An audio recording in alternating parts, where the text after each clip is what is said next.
quero dar os parabéns para o comentarista desse trimestre, Silas Queiroz, não desmerecendo o trabalho do outro comentarista que foi o Osiel Gomes, muito bom também, mas particularmente nos comentários eu me afeiçoei mais do Silas Queiroz. Achei que o pastor Osiel Gomes meio tendencioso para algumas coisas. Estou falando assim para os irmãos verem como é que a gente deve ler as coisas. É uma comunidade de Maceió. Agora não. Muito bom, vocês são muito bons, mas você vê algumas coisas assim meio tendenciosas, puxando para dentro a sardinha para dentro da Assembleia de Deus, como o Batista também faria isso para a doutrina batista, como todas as igrejas fazem, e eu sou mais a favor de uma posição mais neutra. Mas só por isso, mas é um grande conhecedor das escrituras. E finalizando hoje o trimestre, quero dar os parabéns também porque eles conseguiram tirar leite de pedra. Não sei como é que se faz um comentário de crescimento de ação tão pequena. Porque se for só ler o texto seco, é uma história. Só uma história. Mas muitas lições espirituais se tiram desses dois casos de culto e de história, principalmente em relação à participação das mulheres.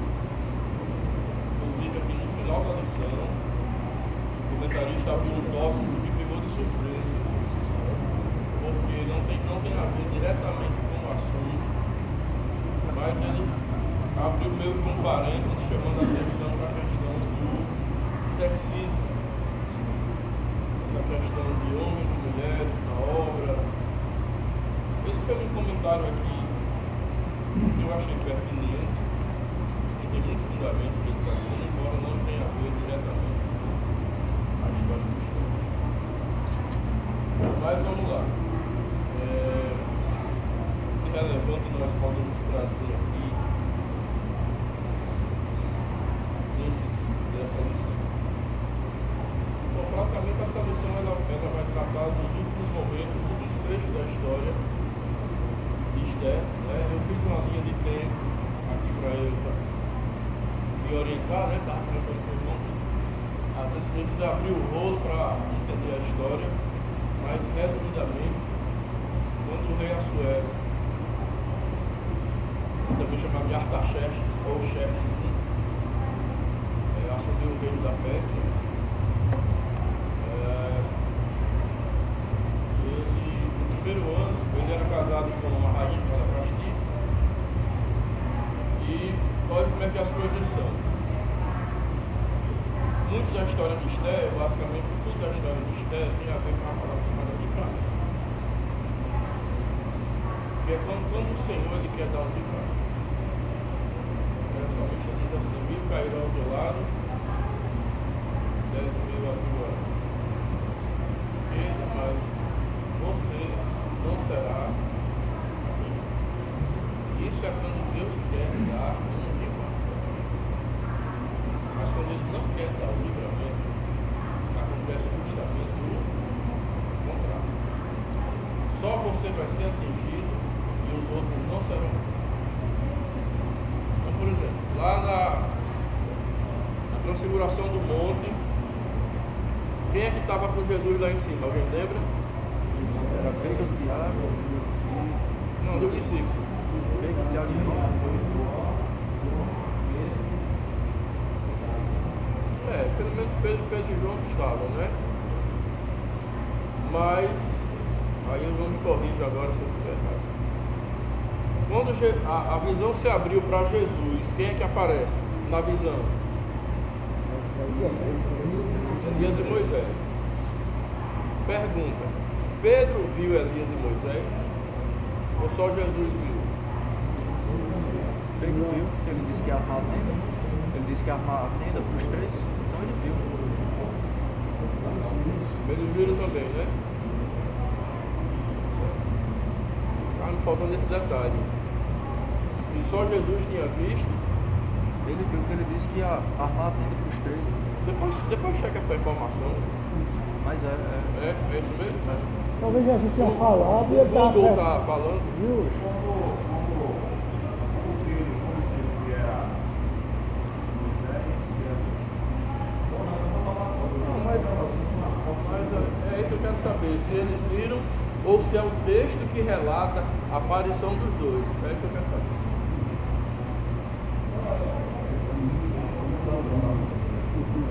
Também conheceu-se da forma do tempo, conheceu que era lindo, os caras da relação. Muito bem. Ok. Como se diz? Eis a questão. Jesus estava falando e Pedro estava escutando ele falar a voz de Jesus. Talvez ele, falando com Elias, dizendo que era Elias e Leia. o outro. Leia, por favor. Mateus 17, 6 diz depois, como Jesus foi se bater, Tiago e João, seu irmão, e os conduziu em particular a um alto monte. Prosseguiu-se diante deles. Seu rosto resplandeceu como o sol e as suas vestes se tornaram brancas como a neve.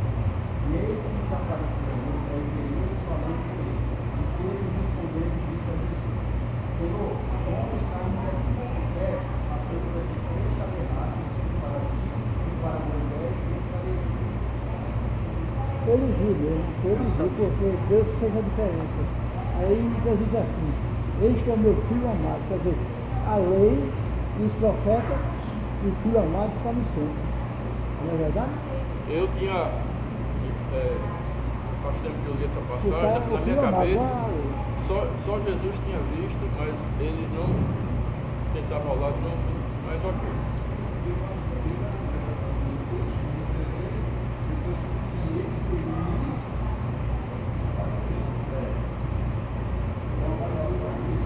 Eu também fui construído. Muito bem. Agora vamos para o caso de Paulo. Paulo ia na estrada de Damasco, montado no cavalo, e ele. Como foi aquele processo? Ele ouviu a voz do Senhor que dizia o quê? Paulo, você Saulo. Não era Paulo ainda. Saulo, porque ele persegue. E aí ele diz: Quem és, Senhor? E ele diz: Eu sou Jesus, a quem você persegue. Saulo ia com uma guarnição, porque ele era igual aquele bispo do Chile, na visão dos 12, como é o nome dele? E anda com a capa e anda com uma mão de segurança. Tira lá Rafael, do teu Palmeiras. Eu sei que é Da visão dos o dois. Ronaldo de RT. Não é Hernandes não, Hernandes de Europa é brasileiro, é outro. Foi bem. Saulo ia com uma tropa do governo, não é? Talvez uma guarnição, uma equipe. Eu acho que é, o César Castelhano. Né? Mas a palavra diz que Saulo ouviu a voz do Senhor. Mas quem estava do lado ouviu o quê? Ouviu um trovão. Tá vendo? Engraçado, né? Quem está do lado ouve uma coisa, mas a pessoa endereçada ouve outra. Não é interessante? Porque aí você tem duas situações aqui. Uma de um homem que Deus fala com ele e quem está ao redor ouve só trovão.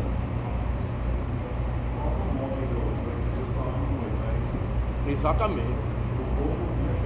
Só via trovão, relâmpago e trovoada, mas lá. Chega, me arrupio. Pois é. E quando o Senhor quer falar, Ele fala só para você. Você pode estar do lado da sua esposa, dormindo de conchinha com ela. Mas se o Senhor falar com você, é só com você. Ela não vai ouvir. Por quê? Porque não interessa. O que Deus tem para falar para você é para você. Não é para o seu filho, sua filha, seu. E o que Deus tem para falar para ela só interessa a ela. Não interessa a você. Pode ser o marido, mas não interessa ao Senhor, interessa a ela. Porque o Senhor morreu por cada um de forma individual. E Deus trata com a gente de forma individual. Romanos 14, 12. De maneira que cada um de nós dará conta de si mesmo. Ninguém vai para o céu porque é casado. Porque os pais, eu sou de pais, mães e avós, paternos e maternos, tudo crente. Tudo crente. Vem do início do século passado. Mas não vou para o céu por causa deles não. Então a gente tem duas situações. Uma em que Deus fala para um e os outros não ouvem nada.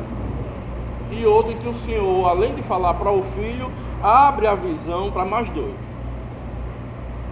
Que é Pedro e João, em princípio. Por quê? Porque interessava a eles verem.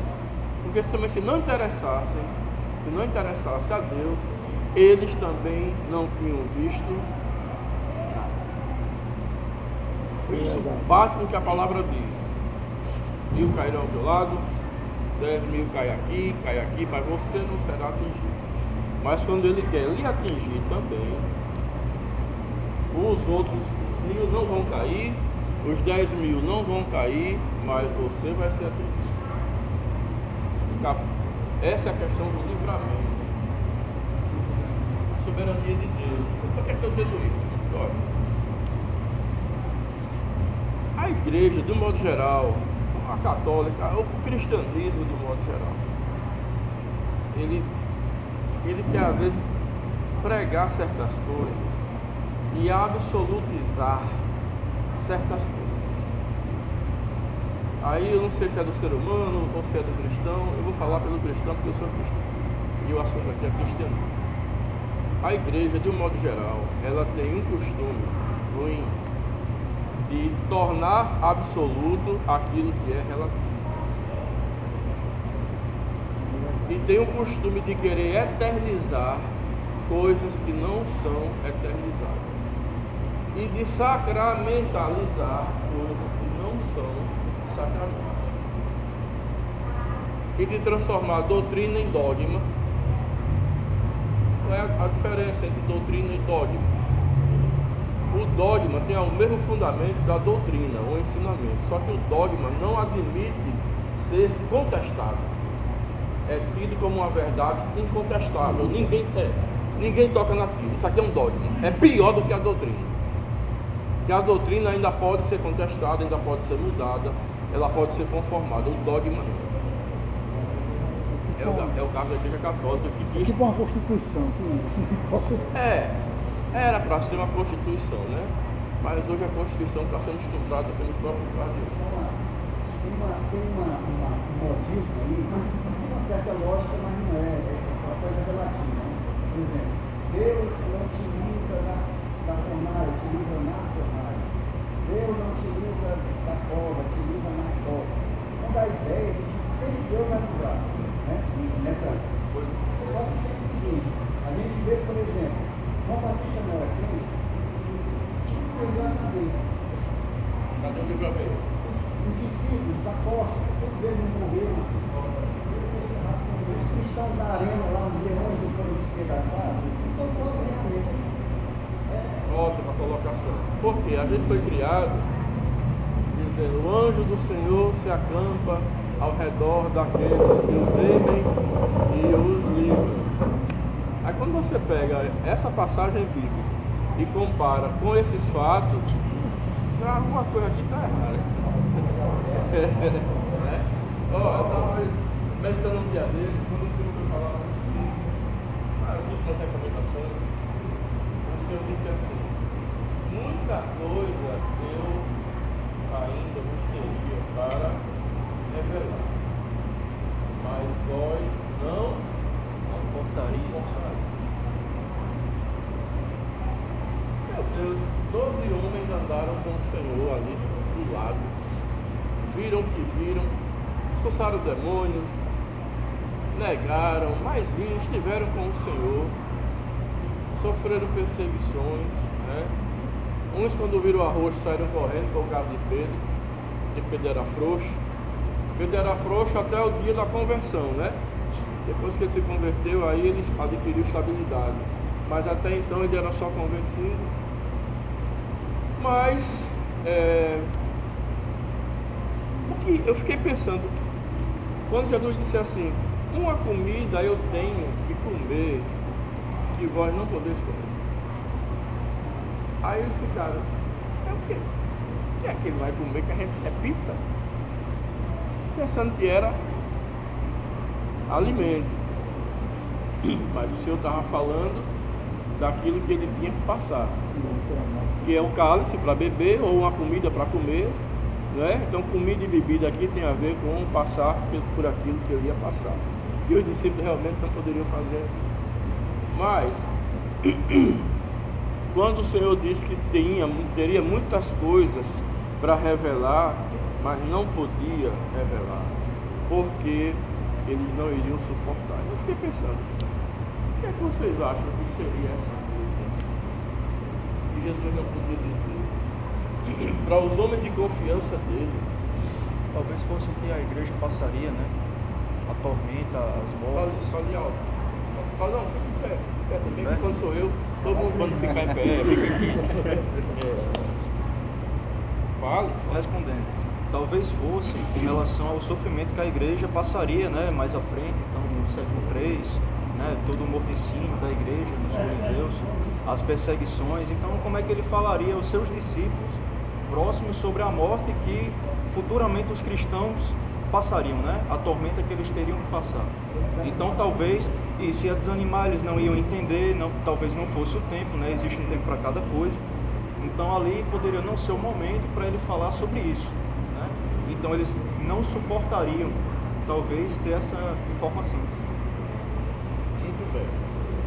É uma tese aceitável. Me diga uma coisa. Se o senhor chegasse para você, vou pegar aqui o Carlos Werner, que é o solteiro também. Carlos, você vai casar, você quer casar, né, meu filho? Quer casar, né? Tá certo. Uma vez eu ia saindo do fórum, uma audiência, ia saindo do fórum, aí era uma quinta-feira, aquele casamento coletivo, tinha uma ruma de noiva, toda a entrada do fórum para passar pela porta giratória, né?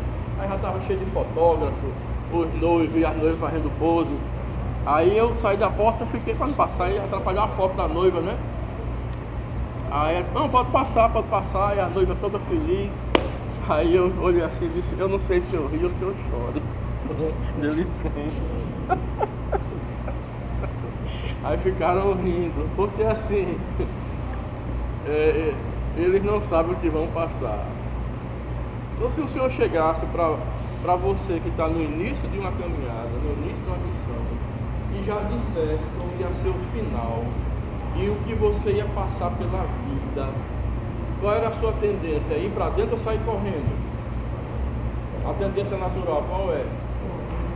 Ora, meu filho, quando Deus chegou para Moisés, que estava lá no canto dele, quieto no canto dele, já com 80 anos de idade, aposentado lá pelo INSS da época, cuidando de bode, já olhando para onde é que ia comprar um lote lá do Morada da Paz, né? Porque na velhice você não espera mais nada. E Deus chega com aquela notícia para ele que ele vai tirar o povo do Egito. O que é que Moisés faz? Eu? Vou para minha rede. Deixou na minha rede, Santa Luzia. Né?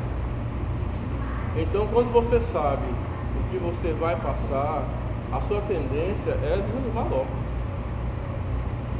É parar logo. E aí é outro problema. Então é melhor certas coisas é melhor o Senhor não falar. Por isso que a Bíblia diz assim, as coisas reveladas, olha aqui a palavra revelada de novo. Jesus disse, muita coisa eu teria para revelar. Você passa as páginas, aí tem lá, que as coisas reveladas são para a nossa edificação. Mas as ocultas pertencem a Deus. Então tem as ocultas.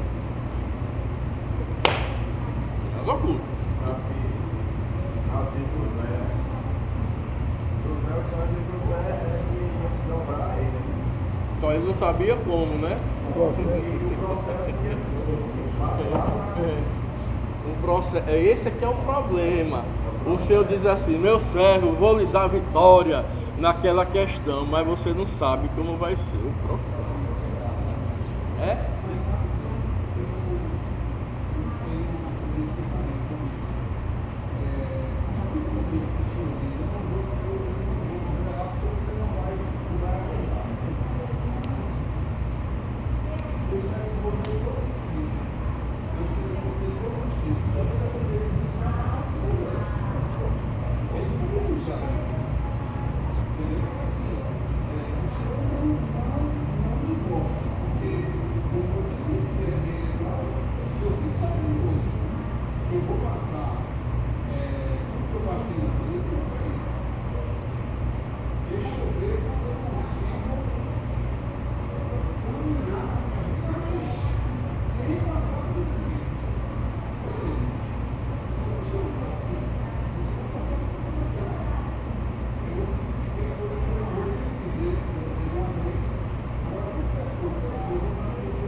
A fala do Senhor, aquilo que Deus promete, há uma distância, irmãos, entre o que Deus promete e aquilo que a gente suporta.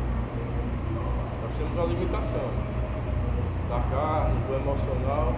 Nós somos seres limitados, apesar de sermos os seres mais inteligentes da criação, mas somos limitados. Imagina assim, que eu vou para João Pessoa, eu preciso ir para João Pessoa e eu tenho uma estrada asfaltada e eu tenho uma estrada carroçável, esburacada, paralela. Vocês acham que eu vou por qual estrada? Eu vou escolher qual estrada? Né? Olha, se eu tenho uma estrada asfaltada que me leva para tal lugar, pavimentada, e tem uma esburacada, eu vou pela asfaltada. Por quê? Porque é do ser humano não está em prática a lei do menor esforço. Chama-se a lei do menor esforço. Pessoas que querem as coisas, mas não querem lutar por elas. Já querem a coisa, o produto acabado. Porque não querem fazer nada. O ser humano normalmente, quando eu digo ser humano, eu vou me restringir aqui à alma. A alma do ser humano, ela só quer duas coisas: sombra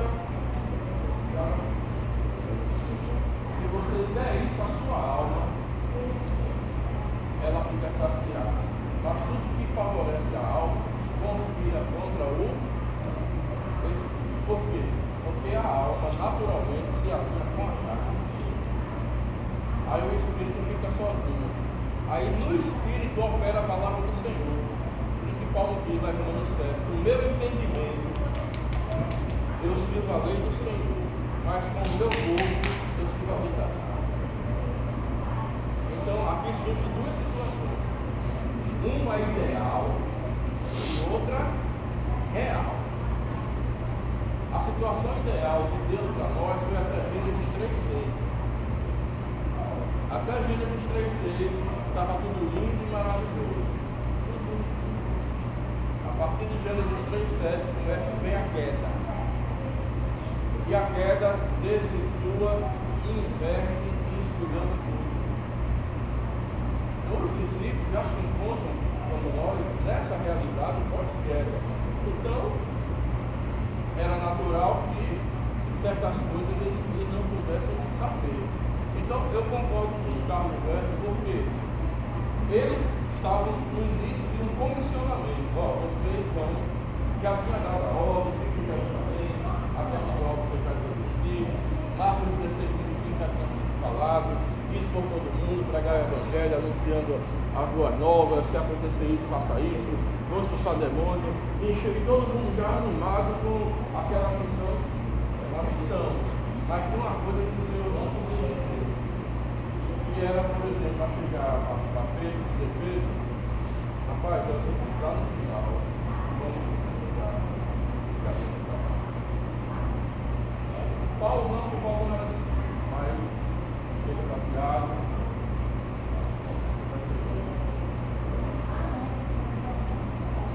todos os 12, a exceção de João, vão jogar na ilha de Barros para receber a revelação.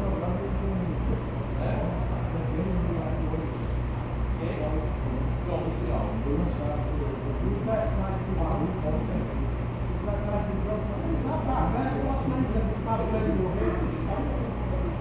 Agora, a prova disso aí, antes de acontecer, Jesus falou assim, para ver como é que era o estudo, porque Satanás pediu assim, mas eu também pedi, é você desfalecer, né? Se você passasse pelo processo que estava naturalmente, aí na sequência eu quero pedir o resto do versículo. E tu, quando te converteres, então até aquele momento, ele era só um convencido. Ele não está sendo de novo, não é? Então eu penso que, quando estava olhando aqui, sociando isso com Paulo dos alunos, né? E foi revelado na vez que eu me mostrarei com Paulo, né? Que ele deve sofrer. Eu disse para Paulo, né? Falando a minha, não chegou para Paulo. a minha tradução diz assim, porque ela não queria orar por Saulo, né? Saulo está deixando de ser orar por quê? Eu vou orar por Saulo. É só o argumento do cara. Eu sei quem é Saulo. O crente querendo ensinar Deus a fazer as coisas. Eu sei quem é Saulo e o quanto ele persegue a sua igreja. Aí Deus disse para ele, vá porque ele é para anunciar o evangelho em outra tradução, aos gentios, e eu vou mostrar a ele o quanto ele vai padecer pelo evangelho. Já estava sentenciado. Certo?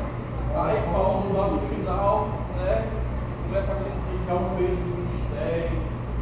Lá no final ele vai dizer, eu não sei o que devo escolher, porque por mim eu já tinha ido, estou parafraseando, por mim eu já tinha ido, mas se o resultado do meu trabalho me traz salvação, que quer dizer isso, vocês completam o meu gozo, então eu devo ficar aqui. Mas quero dizer o seguinte, por mim eu já tinha, certo? E lá no fim ele vai dizer assim, eu já estou sendo derramado. Você falou que o Senhor, quando ele quer falar, ele fala direto. E se é específico, não adianta usar tudo é específico. Se eu mandar pela estrada ruim, eu quero falar a estrada ruim,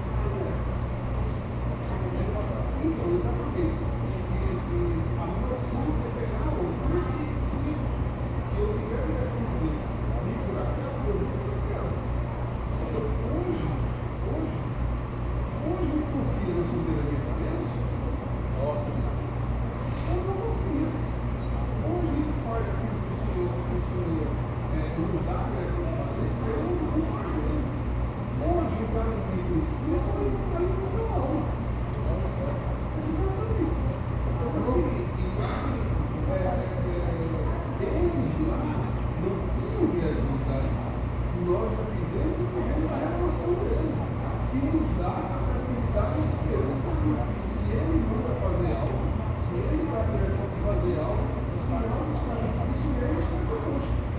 E Ele está conosco. E vai, mesmo que a situação seja difícil, Ele vai nos dar a graça, Ele vai nos dar até o caminho. Se for, Ele vai ser realizado dele. Então é assim. Isso, eu falo, eu não falo prática. Deixa eu não falar que está comigo, eu falo que eu já vivi. Na minha vida, em casado, em vida, em trabalhador, assim. Eu tenho vivido isso, eu busco aplicar o Espírito, eu busco fazer essa questão. As coisas se levantam, sim, claro, eu estou aqui ainda. Eu estou aqui ainda. O Senhor sabe, dando graça, nos dando livramento, nos dando esperança. E tudo vai chegar ao tempo. Como? Morreu, foi para o céu. A nossa garantia é essa, porque é melhor estar aqui sofrendo ou parar o sofrimento e ir para o céu. Aí isso retoma. Eu estava falando que a igreja, de modo geral, católica, ela quer absolutizar certos versículos que não podem ser absolutizados. E a questão do livramento, a questão do mistério é uma questão do livramento. É uma questão relativa. Porque a gente foi criado até para viver assim, quando o Senhor se acalma ao redor e aí, nós somos auxiliados por situações de loucura, batismo, Paulo, mas interessante, enquanto ele estava na missão e ele estava cumprindo o tempo dele, engraçado. Ele diz assim, muitas vezes em prisões, em ações, em penhascos, apedrejado, naufrágio, dado como nós, estava apedrejado, dado como outro. Você sabe o que é apedrejamento? Qual é o caminho?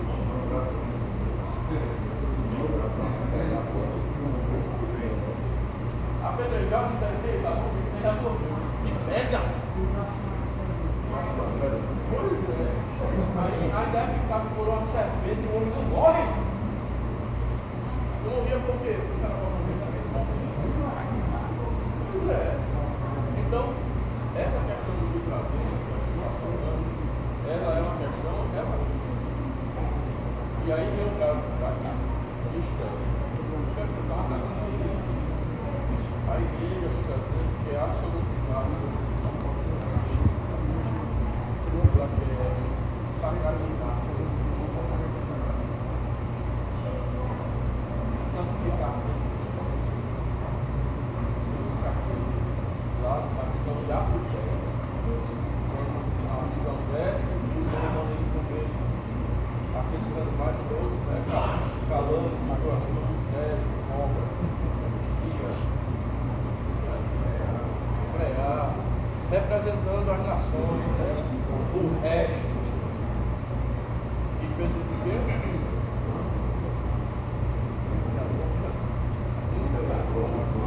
Porque é uma cabeça judaica. Ele é um pensador judeu. E o que Deus queria fazer de ele? Quebrar isso aqui. Assim como o exatamente. Ser afligido, andar para casa. Mas essa própria aflição, ela se encontrava, ela é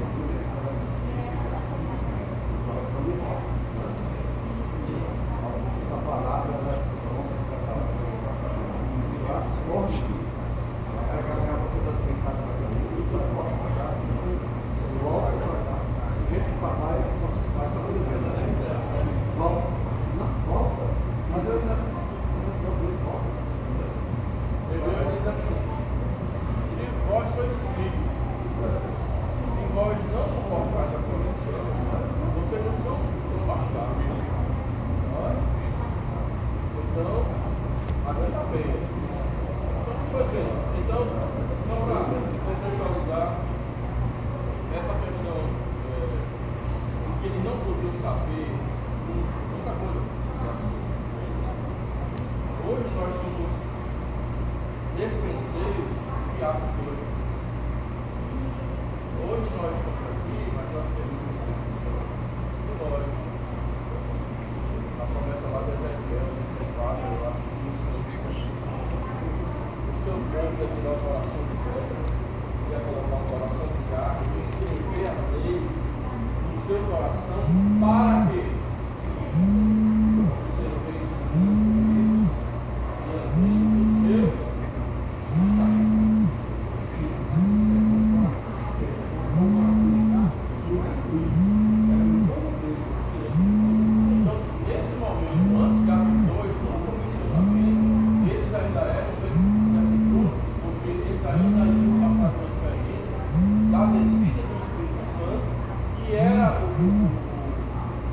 a assinatura final para eles poderem ir para as missões. Mas nesse momento em que Jesus está falando, chamando, dizendo que não pode falar do que não se gostaria, não estava nesse nível que o pastor está dizendo.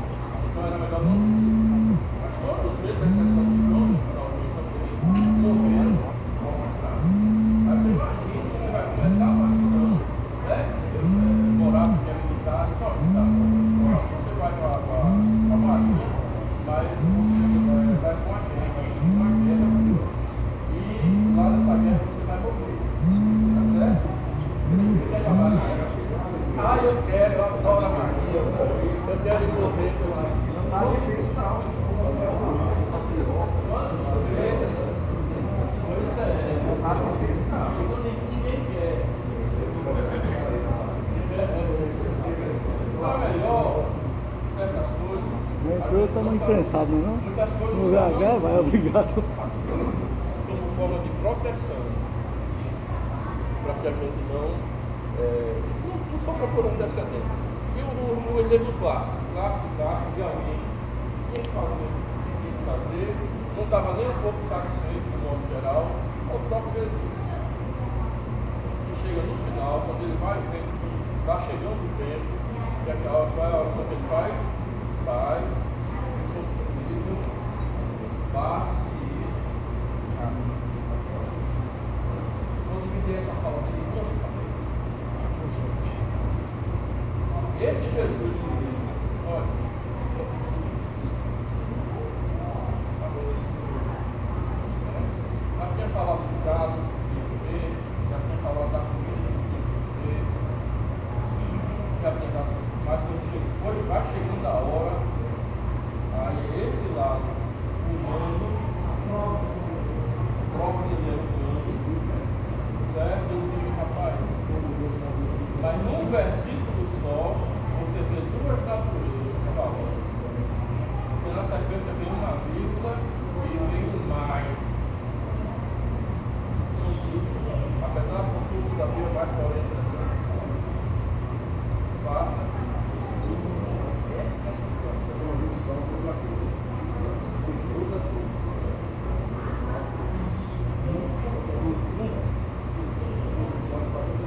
Mas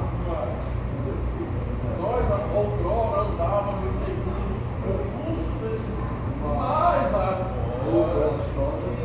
agora é outra.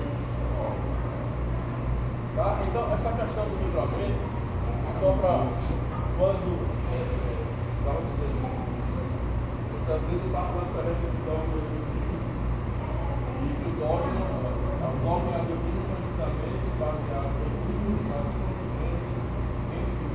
Mas que o dogma é não pode ser mudado. A doutrina pode, na próxima vez vai estar sendo mudada. E a igreja católica trouxe muitos dogmas, e a evangélica católica e não são dogmas. Então, a parar com esse costume de querer absolutizar coisas, de querer dizer coisas que Deus vai fazer, que Deus só faz dentro da soberania de Deus. Eu vi, olha, eu vou citar aqui dois casos. Eu ouvi na minha mocidade. Havia um pastor chamado Deus Bezerra. Foi o pastor João Batista da Silva, o fundador da Banda das Assembleias de Deus, o fundador da Casa de Saúde de Natal,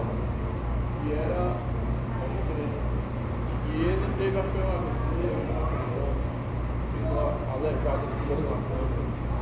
Só foi que ele disse antes de morrer, e aqui não era doença que Deus desse a mim.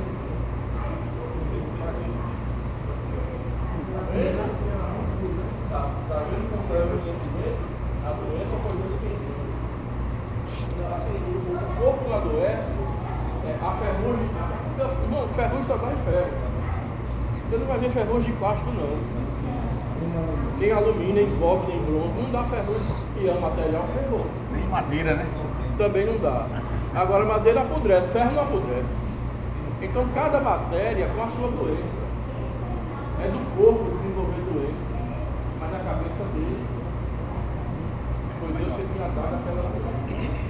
E outra, quando começou esse negócio de bala perdida de Natal, lá pelos anos 80, alguém pregando disse: crente não morre de bala perdida.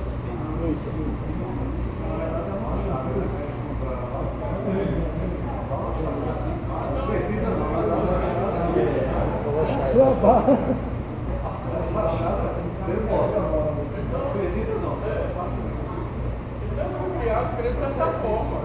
E nós éramos seres intocáveis, que o mal não nos toca. É assim que o salmista diz. Se agora qual é o versículo? E o mal não nos toca. Quando ele chega na sua frente, Pois é, aí vem a promessa de Deuteronômio, não é? O salmista também fala, o provérbio também fala, e você necessita ser protegido, ungido. Aí começou a ficar morrendo, pelado.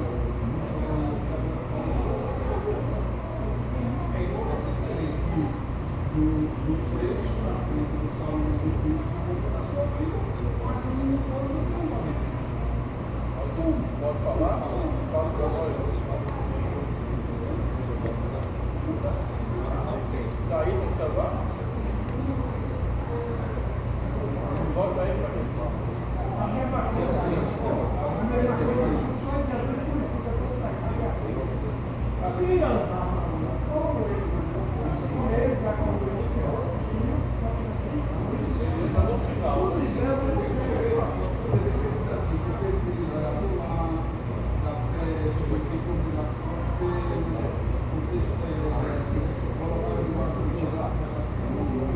A verdade é que seja céu nem certo que vou pedir, ele presta na escuridão, de conformar se estiver passar, mil cairão, tal, beleza. Mas o versículo dele, já fez Davi, porque ele na sua distância, diz o Senhor, ele é o meu Deus, o refúgio, minha fortaleza e meio da minha lei. Esses é que eu vou receber. Tem uma condição, né? Exato. Aí dentro do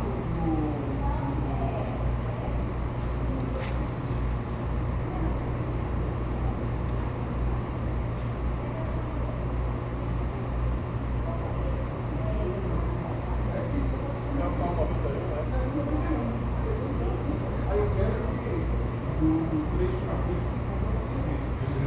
Tudo isso vai acontecer. Se você não tiver filho do primeiro versículo, não vai acontecer.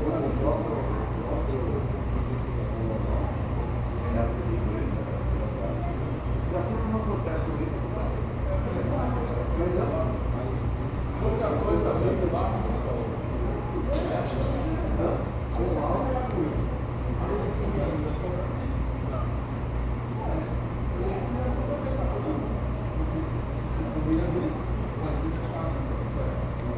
Você seria muito, pode, seria pouco, pode pouco. Eu acho que ela vai dar certo para confirmar. Ele diz assim: quando já vem debaixo do sol, nada há novo. Aquilo que foi, é o que é e é o que há de ser.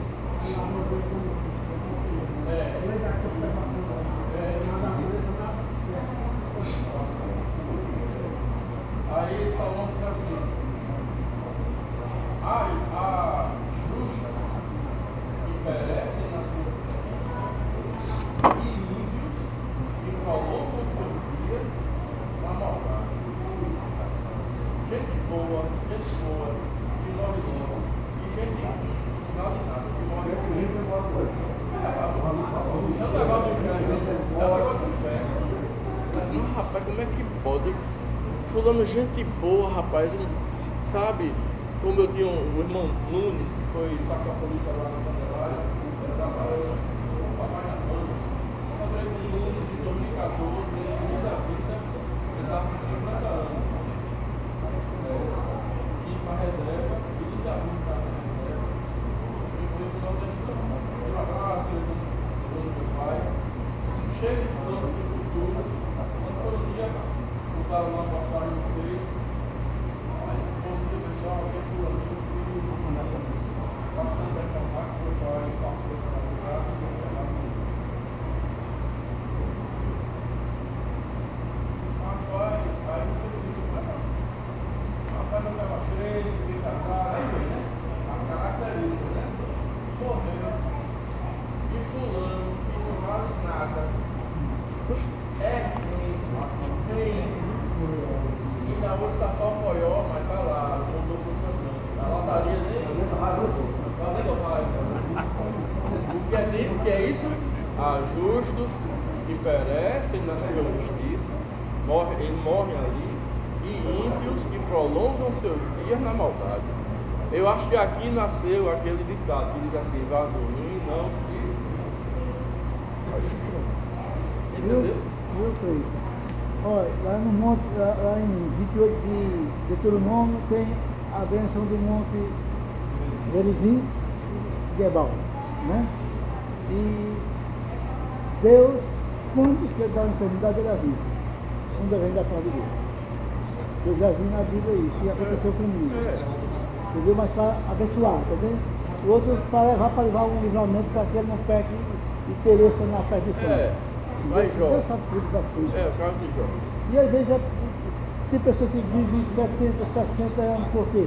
Porque nós vivemos no pecado. Então, é defeituoso. O pecado nasce com um defeito aqui, outro aqui, outro aqui, outro aqui. Pensou os números de dias. Isso vem no gene da pessoa. Então não impede nada, porque cada um quer casar com as suas escolhas, ele faz isso, então procura as suas escolhas, então, tá vendo? Mas no caminhar, quando a pessoa está caminhando, ele pode reverter aquilo que não fez Ezequias. Ele suplicou a Deus e Deus deu mais 15 anos. Não está tudo dentro da soberania. Na vontade de Deus. Então, no final de tudo, a questão do livramento, o caso de Israel, que pela mão de Esther, aí, irmão, outra coisa que é interessante para a gente saber, é que para Deus não importa os meios. Aqui na sociedade, se você diz assim, rapaz, para eu subir numa organização, para mim não importa o meio, não, tem que importar. Você trabalha numa empresa grande, como eu comecei, e uma vez eu fui fazer uma entrevista com um rapaz, eu fui um cara. Até indicação de meio de São Paulo. Pediu para fazer entrevista com ele, que ele quis trabalhar na organização. Aí eu marquei com ele do Hotel Pirão, novo de 2 anos. E eu era representante aqui naquela época. Marquei com esse rapaz no Hotel Pirol. Ele foi lá, ele vendia seguro. E você sabe como é entrevista, né? Se você vai de chinelo, né? Se você vai com a camisa aberta aqui, as calças arriadas, esse aqui é o candidato. Então, uma avaliação de empresa, né, já começa pela Aparência. Quando eu me encontrei com ele, como é que ele era? 22 anos, meio Joãozinho assim, engravatado, cabelo no gel, todo mauricinho e muito assim, ligado na tomada. Tá com o currículo do rapaz, campeão de venda não sei de quê, ganhou uma viagem para Miami, não sei aonde. Aí o rapaz tá currículo muito bom. Aí, eu comecei com minhas perguntas básicas, né? Como é a situação do mercado, competição, competitividade, empresa, descarga da empresa, sacolou. E foi botando as cascas de banana para ele e ele foi caindo em todas elas. Por quê? Ele ia trabalhar numa equipe, não ia trabalhar só. que no ramo da indústria, qualquer empresa, o supervisor tem que trabalhar juntinho da equipe. Senão a equipe demite ele. Demite não, Carlos? Se a equipe quiser botar um supervisor para trás, bota. E vai dançar todo mundo, mas ele dança também. E como era um trabalho de confiança, ele precisava trabalhar junto da equipe. E aí eu comecei a colocar umas situações para ele, no sentido de... E usei umas palavras fatais. Eu disse, você sabe que no mercado nós temos que ser gananciosos. E fui dando a carne pro gato. Não, eu quis dizer que era ganancioso. E que a gente deve querer almejar, subir, vestir a camisa da empresa, aquelas lorotas. E ele disse, não, e para alcançar meus objetivos eu não meço esforço não. Nem meço sacrifício não. Eu disse, tá certo. E aí foi dando a entender que ele era aquele que fazia qualquer coisa para subir, para ter sucesso. Então tem que tomar cuidado, porque o entrevistador ele não é menino, ele não é criança, certo? E aí, até hoje, isso faz 24 anos, até hoje ele não sabe, porque não entrou na indústria farmacêutica. Pelo menos na nossa equipe ele não ia entrar, porque era aquela pessoa que para ele os meios não importam. Meio administrativo, seja ele religioso, seja ele empresarial, em qualquer segmento da sociedade, os meios têm que importar. Pode ser sucesso a todo custo. Aquela lei de Gerson, com essa lei de Gerson, Gerson foi o capitão da Copa Brasileira de 70, foi o tricampeão, Gerson, capitão Gerson. E na época o técnico era Zagallo. E o Brasil foi tricampeão. E Gerson fez um comercial de um cigarro chamado Vila Rica. E o Gerson é aquele carioca mesmo, que é carioca, meio careca. Aí ele era o garoto propaganda do Vila Rica. Aí no final, aí vem a propaganda do Vila Rica, bota aí no YouTube, você vê. Aí diz assim, porque nós temos que levar vantagem em tudo, certo? E esse negócio de levar vantagem em tudo viralizou, né? Ninguém sabia o que era viralizar. E ficou conhecido no Brasil como a lei de querer levar vantagem em tudo. Então, essas pessoas inescrupulosas não querem saber dos meios para alcançar seus objetivos. Agora vamos falar a palavra. Agora não confunda isso com o segredo. Certo? Deus diz assim, quando Deus quis salvar o povo, não poupou nem seu próprio. Qual foi o meio? Deus tinha um objetivo. Deus diz assim, sem derramamento de sangue não haverá remissão de pecado. E agora? Vai ter que ter sangue. Por quê? Aí vem, esse seu Deus é muito sanguinário.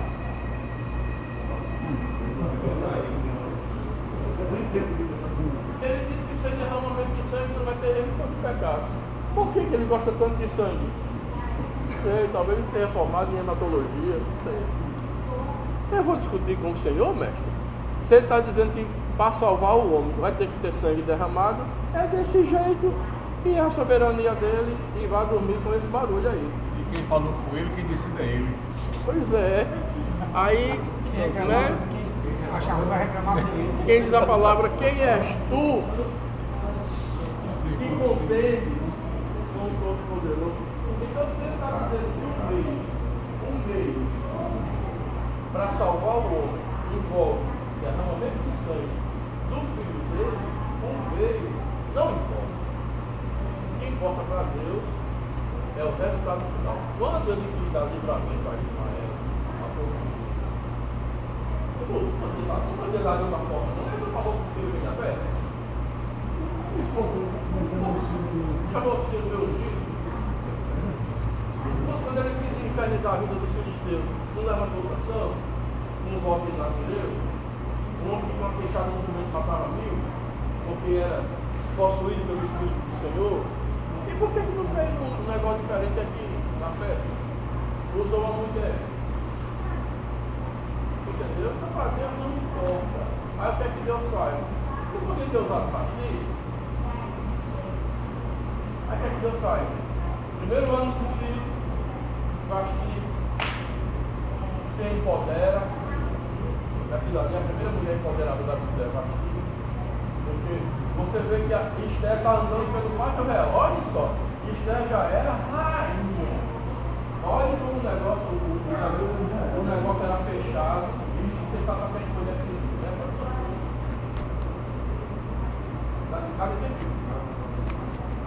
A mulher rainha já tinha passado pelo concurso de beleza, já tinha sido escolhida, mas quando quer ir à presença do rei, ela fica por ali.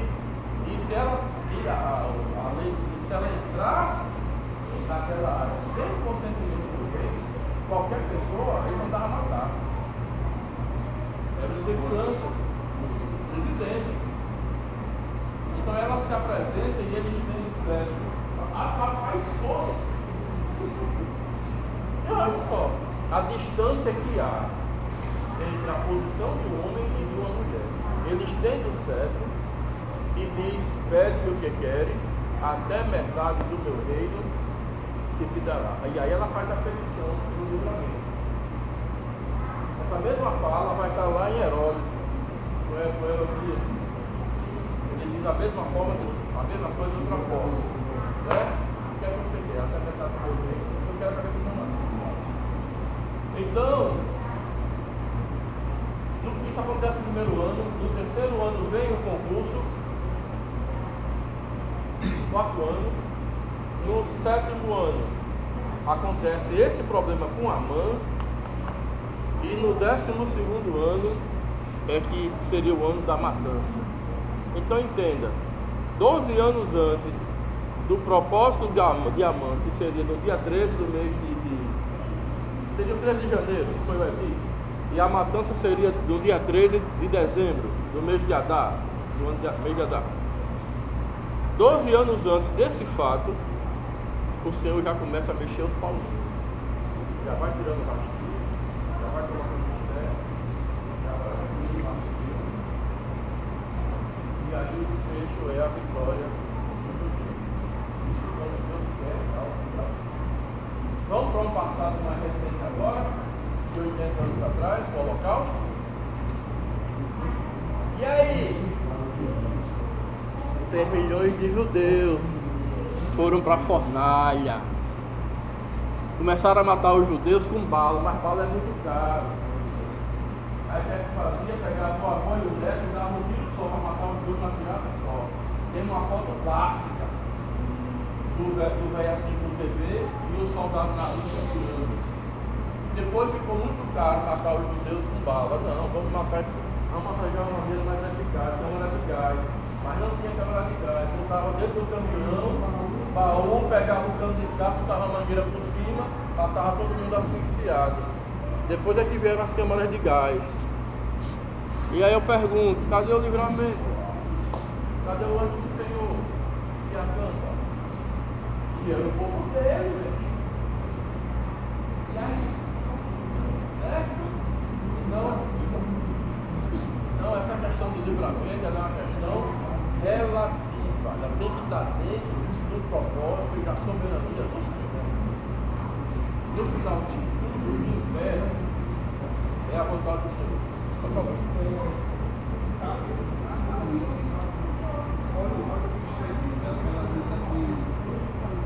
Mostrando a confiança dela em Deus e a obediência dela para o Senhor que dito para ela fazer, porque o Senhor foi muito ali com ela. Então você faz, eu vou usar outra e você vai ser castigado. Acabou. Não tem conversa. Eu não tenho meu Deus. É isso ou não é isso? Aí ela mostra, eu vou entrar. Se ele virar o certo para mim, se não, eu morro obedecendo ao Senhor. Eu acho que é Esther quanto, hein? Eu quero só chamar Dois que eu aspecto assim, bem interessante que eu acho bem importante pensar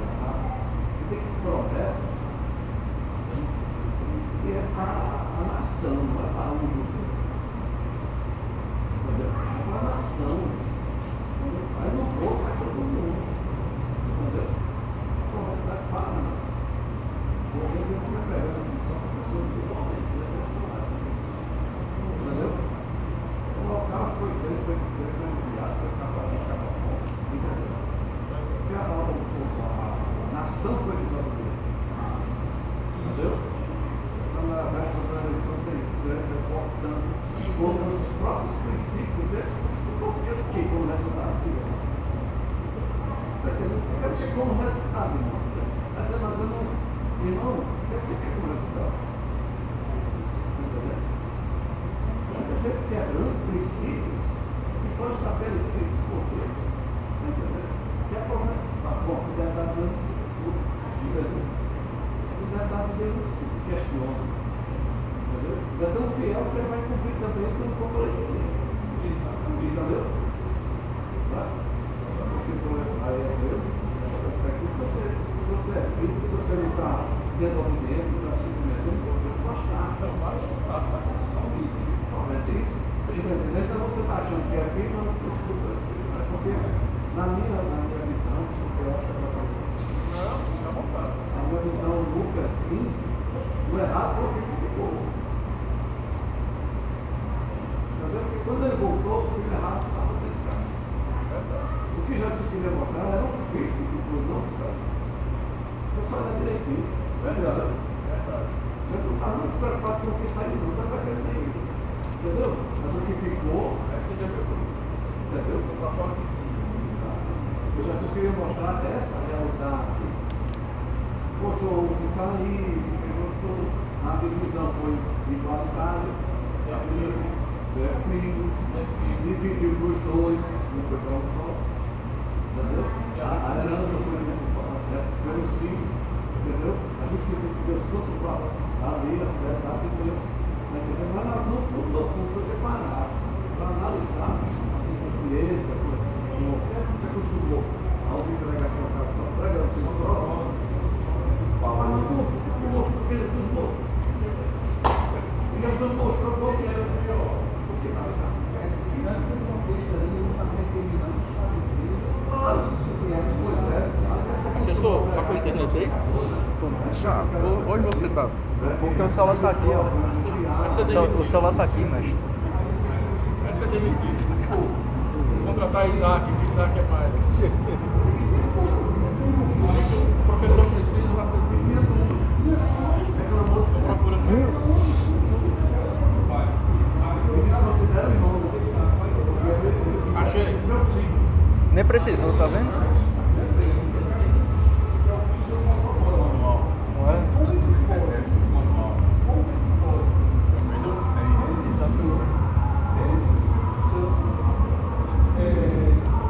Temos a graça, aí quando chega a Lucas 6, voltamos aqui, está nada disso.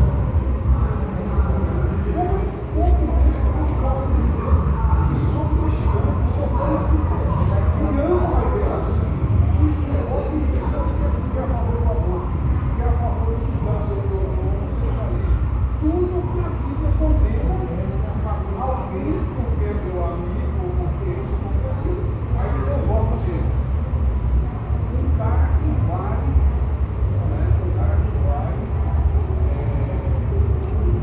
assinar para leis que vão ser feitas e ele não vai ter influência na igreja, como vão ser votadas. Ele exerce a convívio contra mim, não tem outro para fazer.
Existe uma história de Deus que Deus está passando aqui para com o Estado de Israel. Israel, começando lá do povo hebreu. Então, tem muita profecia do passado apontando para o futuro sobre o sofrimento de Israel. Lá em Romanos 11, quando você vê a engenharia da salvação, o Senhor diz assim: que eles foram por um tempo desobedientes, porque eles não receberam Jesus, né? Está lá em Atos 1, né? Veio para os que eram seus, mas os seus não receberam, rejeitaram Jesus, mas nós, os gentios, nós o fizemos. Aí Paulo diz: mas cuidado, porque apesar da desobediência deles, mas eles são os escolhidos. E vós sois os eleitos, a diferença entre escolha e eleição. E vocês foram chamados por causa da desobediência deles, mas pela obediência em vós demonstrada, eles também se tornarão obedientes. Considerai, pois, duas coisas: a bondade e a severidade de Deus. Para com os que estão firmes, bondade, mas para com os que caíram, severidade. Certo? Então, o Senhor não mistura as coisas. O problema é porque muitas coisas que foram escritas para o judeu, a gente traz para nós. E aí vem a gente entendeu? É difícil separar a graça do judaísmo, prática judaica, do Evangelho da Graça. Mas, para finalizar, aqui em Esté 8, quando Esté foi pedir, olha essa pensão, quando Esté foi pedir ao rei, para ele fazer um novo, revogar, e uma lei não podia ser revogada, mas a lei dos medos e dos persas. Lá em Daniel também, quando o rei declara, o rei diz que, foi Dario, né? Dario era mais. Diz que a lei dos medos e dos persas não se podia revogar. Mas aí, Esté vai pedir a ele, e ele cria um outro decreto. Ele não anula o decreto da morte, mas ele cria um decreto dando direito ao judeu de se defender. Para combater o Pegar em arma. Pronto, aí isso no Ele reino chama-se paridade de armas. O que é paridade de armas? O Ministério Público vai acusar você, vai, então você tem direito a um advogado também para a situação de ficar em prova. Se um vai acusar, o outro tem que defender. Isso aqui chama-se paridade de armas. Então havia um decreto mandando matar. O que ele fez? Criou um decreto dando direito ao judeu também de matar. Só que aí chega Esté, né? Diz assim, Esté 8. Naquele mesmo dia o rei Assuero deu à rainha Esté a casa de Amã, inimigo dos judeus, e Mordecai veio perante o rei, porém Esté tinha declarado quem era o seu parente. O rei tirou o anel que tinha tomado de Amã e o deu a Mordecai. Ok. E Esté nomeou a Mordecai como administrador da casa de Amã. Vamos pra cá. Nós vamos dedicar um pouco. Suplicou mais Esté perante o rei. Achou pouco o anel de Amã passar para Mordecai. Tinha mais um pedidozinho para fazer. Tem mais umas coisinhas, né? Mulher é assim, né? Suplicou mais Esté perante o rei, caindo-lhe aos pés e chorando. Uma mulher que fica chorando nos seus ouvidos. Tem algum homem que aguenta?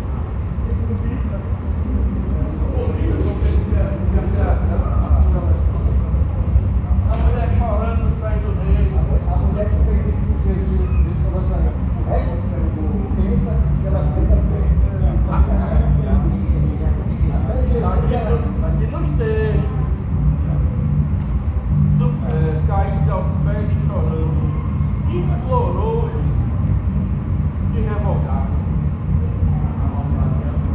Ela não foi atendida na revogação, porque não podia revogar a lei, mas foi atendida de outra forma, porque ele fez um outro edito, uma outra lei, que deu a judeu o direito de se defender matando também.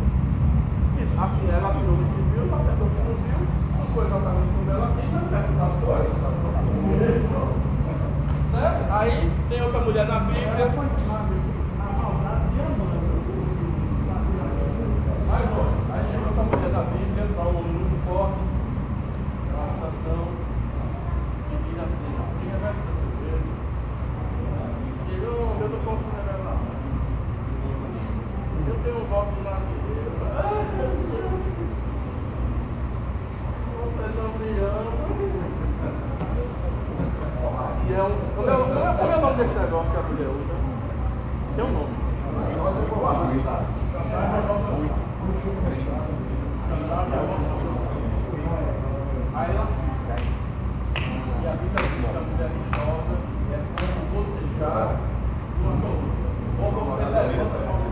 A bola de pedra dura, do tudo mais fura.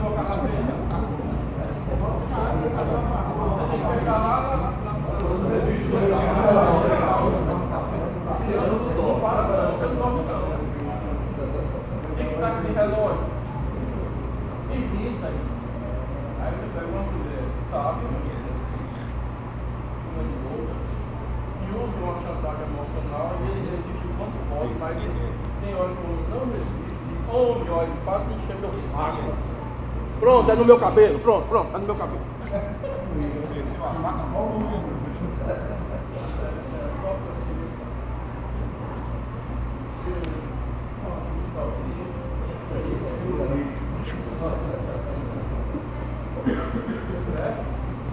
Então, caso no céu, ele sabe, né, mas mulher. Mas foi a maneira como o Senhor encontrou de sensibilizar o coração de Assuero para dar vitória ao seu povo. Então entenda isso. Quando Deus quer dar vitória, não importa. Certo? Quando Elias estava com fome, quem é que foi alimentar Elias? E aquele boi, aquela carninha ali, não tinha padaria perto? Tinha gosto de pão, sabor de pão na época? Vinha de onde? Não é da feira. Pois é. Não é da feira que tá vendendo. Robusto. Então, com essa palavra, o Senhor não importa o meio, nem como ele vai fazer na sua vida. O que importa é que no final todo mundo vai cumprir a vontade do Senhor.